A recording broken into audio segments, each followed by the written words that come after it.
Man, it is a hot one today.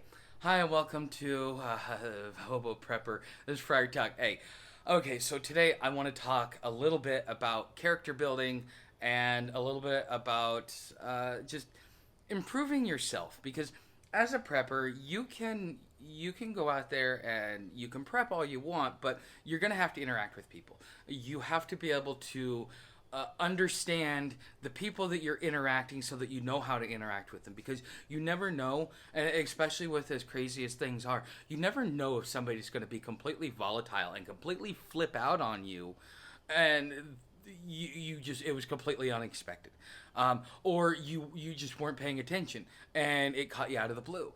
And so character building is not only character building being important, but it's also important to understand character flaws and the things that are in a character that really create disharmony in an area where you're trying to create harmony.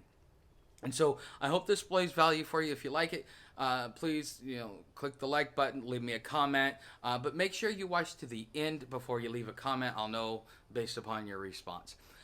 Okay, with that being said, let's just do a dive in history. I was watching a culture history video yesterday, and what ended up coming, what ended up really sparking my interest was the fact that he actually said that the reason why we got the boomers the way they were is because of something that started many years ago, which is something that Meyer has told us, that there are things that have been going on for years that we don't understand, that make the world, we think we're doing the right thing when actually what we're doing is we're doing the wrong thing. But that's part of human evolution. Okay. Um, with that being said, he was talking about the Renaissance, or not the Renaissance. He was talking about the Industrial Revolution that started in the 1850s, which is also when we went from the age of Pisces into the age of Aquarius, or we at least started into the age of Aquarius, which that in itself is something that you should probably go do a side study on if you're not familiar with the different ages and kind of what they mean. But anyways, there was a conversation that was being had in society, and one of the conversations that was being had in society was between the industrialists and the romantics, because the romantics, before the industrial revolution, you had a little bit of land, you farmed, you paid your community taxes, you followed the community rules, but you had your piece of land, you grew your food, you sustained your family, and you lived off the land, doing what you needed to do. There was no real need to go out there and to work in a factory or to do mass production. I mean, society didn't really need that until we got to a point where technology allowed us to do that, and that's kind of where the industrial revolution comes in, just like we're having the tech revolution or the second industrial revolution, with everything that's happening with technology.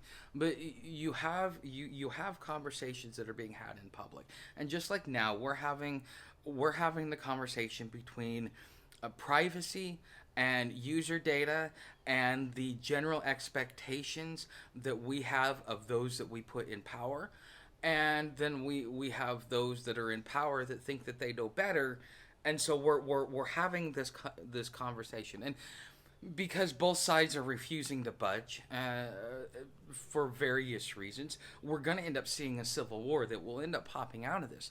But what really all sparked this is the beginning of the Industrial Revolution, because the conversation back then was, well, you know what, you go and you work. Well, here, let me give you a perfect example. It's a story that was told to me many years ago, and it was probably one of the most impactful stories that I ever heard. So you've got this rich businessman, right? He goes down to Mexico, and he decides, he's on vacation. He decides that he wants to go and do a fishing tour. So he walks along. He sees that all the boats are gone except for this one guy who's sitting there drinking beer and fishing off the edge of his boats, taking random customers that come along. And so he goes up and he pays the guy, and they go out there on a fishing boat.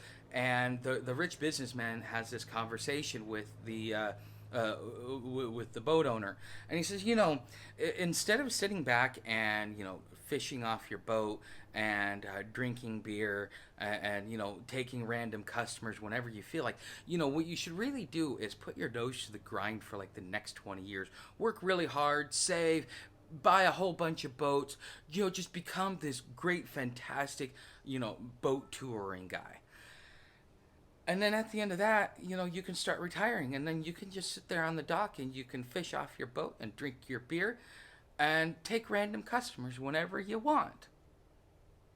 Well, that right there is the whole conversation that was being had. Because some of you are going to be like, yeah, I need to go. But at the end of the day, the smart person says, well, I did all that to get back to where I could have been to begin with. Why did I need to do all that?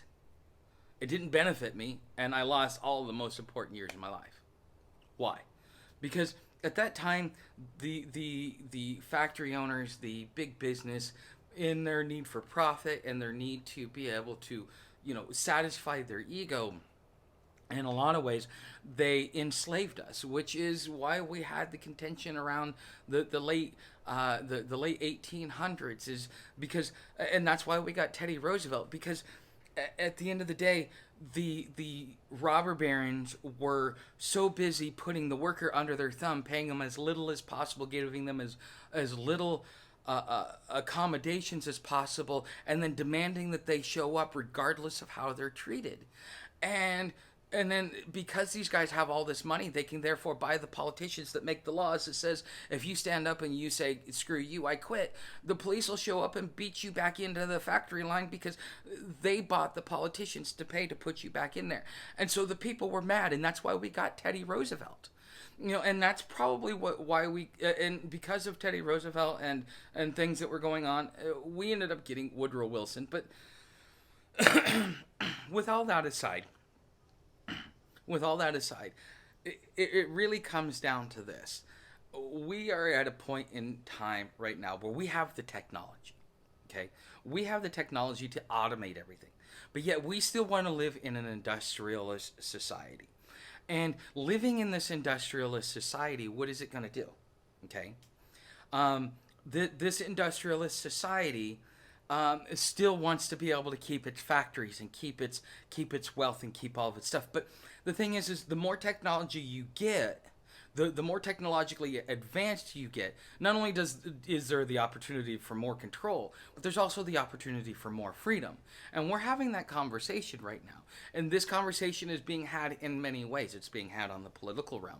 It is being had in our schools. It is being had out on the debate floor. It's being had in our media. It is being had everywhere. And if you don't understand the conversation, then the things that you hear are going to either be confusing or they're going to be misdirected.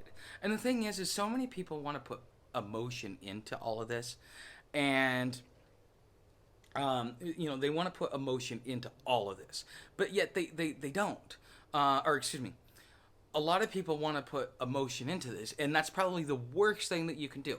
Okay, so I have gotten emails, and I had to say something to somebody. It's like, look, you're being emotional in all this. And I got a bunch of emails in response, and I'm like, you know what? The person didn't even understand what I said because they blew up with what I said. And so that's why I haven't responded to or read those emails, is because the person didn't take the opportunity to sit back and to listen. And see, the more technology we have, we fail to sit back and we fail to listen, because one of the things that we got out of the baby boomers is that because their parents have spent 20 years dealing with the Great Depression, and not only the Great Depression, but then they had to deal with World War II and all the aftermath of all that and all the carnage and just the mere meager living, that the moment that they got money, they decided they got themselves a house. They decided to live comfortably, and rightfully so. I mean, they ground their nose, they survived, they did everything they were supposed to do. Well, the thing is in turn, what they did is they turned their children into spoiled brats who, I want things now. I don't want to work 40 years for you to get a retirement. I want my retirement now. I want my gratification now. I want it now. And so that has played off into the way that they raise their children, who I want it now. But now that they're getting a dose of their own medicine, they have gone from this uber liberal over into like the more conservative side, going, hey, wait a minute here. These kids can't do this to us, completely forgetting what they have done. And see, some of the conversations that I do have, one of the things that really gets to me, and I think that there's a couple of things that you can learn that will really help you stop yourself in your tracks and really see things the way, see things outside of yourself. Because that right there, the I want it now, the instant gratification, if you don't do this for me now, you're a worthless POS motherfucker, and I'll never do anything for you ever again. But the second you do what I want you to do, then it's, oh, hey, what do you need? Can I give you right here? Can I do this for you? Can I do that for you? And then, they want to act all buddy-buddy because that generation, because their parents came into money because they withstood and America came out on top and they did what they were supposed to do. They thought that they would give their kids a better life so that they would set their children up for a better future. And all those children did because they were reckless and irresponsible and so on and so forth. They didn't understand what was happening, but that's also because the parents didn't communicate. The lack of communication, you're just supposed to understand I'm doing this and you're just supposed to be successful. That doesn't necessarily work. And because of this whole now instant gratification, I'm not getting what I want, I'm not getting what I need. What's really happening, or what you can do is you can ask yourself two questions. The first question you can ask yourself is, one, what part did I play in this? Okay, because if you're in some sort of contention, you played a role in it, whether you want to admit it or not. And this may take you a moment to sit back and say, what role? And again, you have to take out the emotion. And what I mean by taking out the emotion is, it's like this. Donald Trump beat Hillary Clinton in the election. However, the emotional response is, he's an illegitimate president. Okay. He didn't win the election fairly. It was Russia collusion. He made a deal with Russia to win. Because there's no way that he could have won. Okay, that is an emotional response. The logical, the reason, the factual response is, and if you want to bring other facts in it, like, hey, the FBI, because there was such a preponderance of evidence, could no longer keep their mouths shut and try and abide by election precedents, had to reopen the investigation. And because they reopened that investigation, Hillary Clinton lost a percentage of voters. It wasn't anything that Russia did.